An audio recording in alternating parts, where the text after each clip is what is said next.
What's up, Gabriel? How you doing, Josh? Morning to you. Looks like we both got our blue sweaters on today. Little zip ups. Yeah. Ready to go run some laps or something. Yeah, I'm up in the Pacific Northwest, up in Idaho with my family. Oh, nice. We're skiing this week for ski week, so we got in yesterday. That's awesome. That's awesome. Yeah. How's the snow? It's not, well, we're a little down the mountain, so it's not really crazy here, but they got like a bunch of inches last night. It's supposed to snow all weekend, so it should be a good. Awesome. Yeah, it's always good. Hey, I want to talk about what we're seeing, which is exciting. Clients beginning to move from a virtual event, I'm going to call it a virtual education event platform, to a year-round education platform, engagement platform. We call it a single destination platform.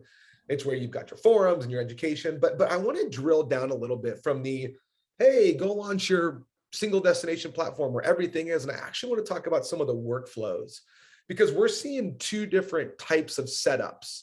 And I want to talk about them, the kind of the way that the domains are set up and the workflows are set up, so that folks that are listening to this can kind of go, oh, wow, I can kind of get my mind around how organizations like mine are beginning to transition from a 1 or 2 times a year event platform to a year round. So let's talk a little bit about some of the workflows you're seeing and how we're setting those up.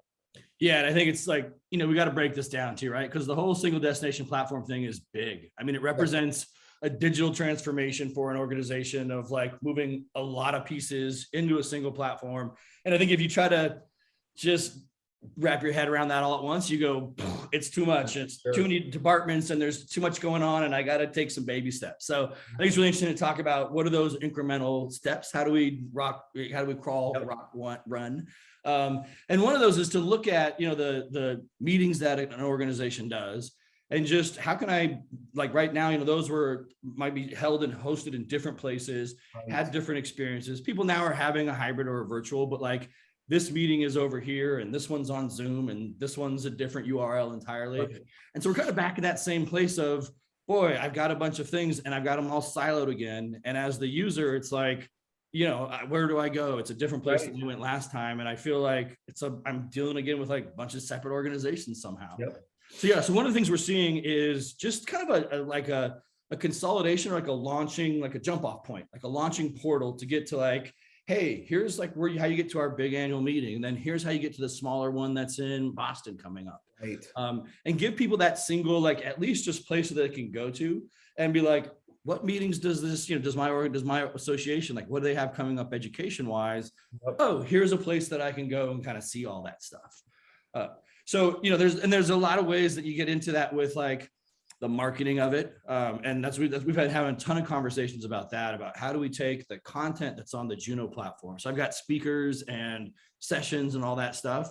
And I want to use that to market the event that's coming up.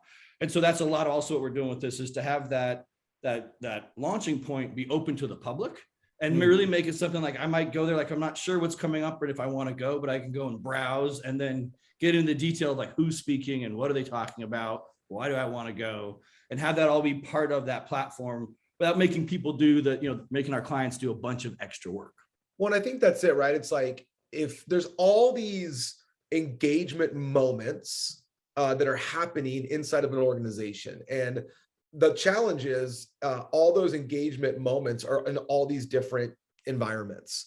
Yeah. So it's like, hey, there's this thing in Boston, there's this thing in Amsterdam, there's this thing on Zoom, there's this thing on Hopin, there's this thing on JUNO, there's, and you're like, okay, I guess I'll follow the link or I'll follow the invite. But I think one of the challenges is you're not having a cohesive story. And so what I like that I'm seeing us do is I can go onto a site and some of that content is unlocked and open and available to me if I'm a non-member or community.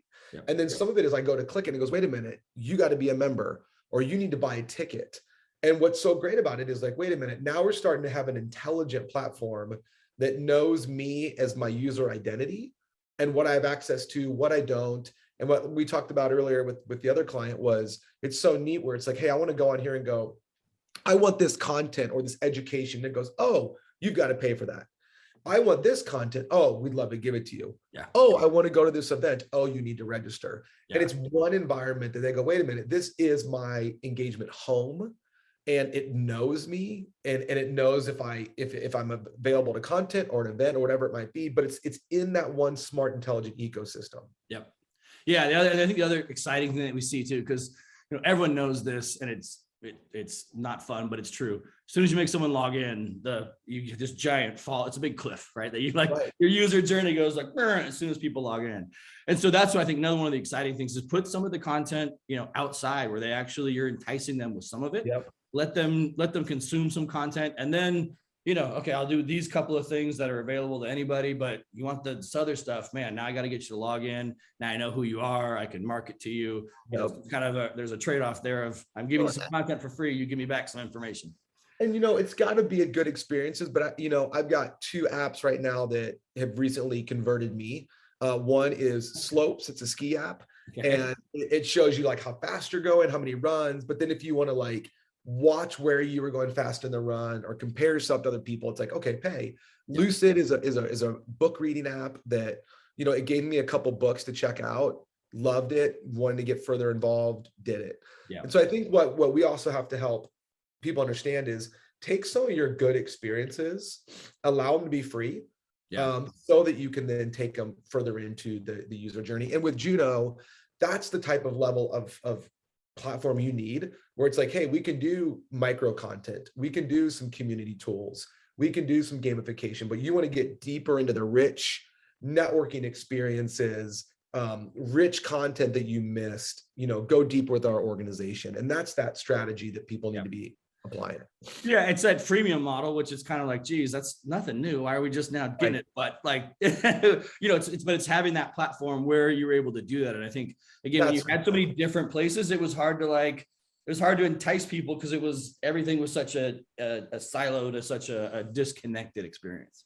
Exactly. And I think that's why you see not the conversions that you want. Is the freemium stuff is on our website and it's and then the paid stuff is over here, and you really separate them in your mind. Yeah. And you didn't say, wait a minute, this is a community ecosystem that has value. Yeah. It was the value's over here, there's no value over here. And that's where bringing people into that one thing, going, wait a minute, you're telling me I can do micro learning, I can do networking, I can do events, I can do content, paid and unpaid, all in one environment. Yeah. Yeah. And that is the future of engagement. And that's the same thing that you see anywhere with large platforms like a Netflix or anything else. Yeah. And it's like, kind of get out of that, like it's almost like you almost had to reacquire a customer every time for each different platform, and so dependent on like email marketing.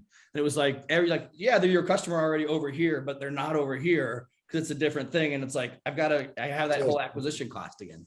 That's a great way to say it. I think an organization may reacquire its single customer 7 times. Yeah. And you go, man, why is this not working the way we want it to? And a lot of it is familiarity. A lot of it is consistency. Yeah. And so I think, that's why we're seeing the clients we are go, hey, love the event. It was great. We understand that we don't, this type stuff, like we want to engage our people all the time. So anyway, I'm excited. I think that if you're watching this video, we want to talk to you about, and I'm gonna talk to Dana about this. I love the line you said, stop reacquiring your members, your users 7 times a year. Yeah.